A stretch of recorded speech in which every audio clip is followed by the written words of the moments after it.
Je savais pas vraiment quelle mention j'allais avoir, mais j'avais pas vraiment calculé ma moyenne parce que je sais qu'on pouvait le faire, mais je l'avais pas fait. Et quand j'étais assez surprise ce matin en voyant mes notes sur Cyclades en fait. Plutôt attendu, parce que il me manquait 4 points au grand oral pour avoir la mention très bien, vu que j'avais déjà assez de points avec le contrôle continu. C'est vrai que les félicitations du jury c'est quelque chose de nouveau, donc je savais pas du tout ce que c'était, j'avoue. Donc j'ai dû un peu chercher.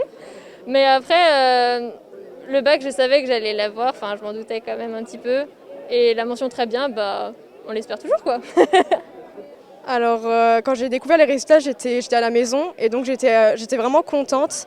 Mais c'est surtout de voir les proches autour de nous qui sont contents pour nous qui m'a rendue plus joyeuse encore que les résultats eux-mêmes. J'avoue que j'avais pas énormément de stress, à part pour l'oral, comme c'était quand même une nouveauté, on savait pas du tout comment les profs allaient réagir, quel type de questions on pouvait avoir. Ça c'était un peu, peut-être à la limite l'épreuve la plus stressante qu'on pouvait avoir.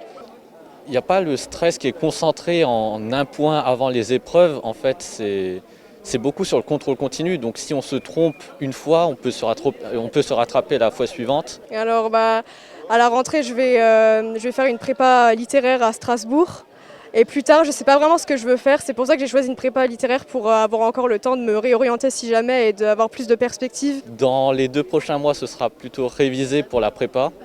Et ensuite, 2 années de prépa, des concours et ensuite 3 années d'ingénieur en école d'ingénieur. D'abord profiter des vacances, ensuite aller à Strasbourg au lycée Kléber pour une CPGE mathématiques approfondies et histoire géopolitique.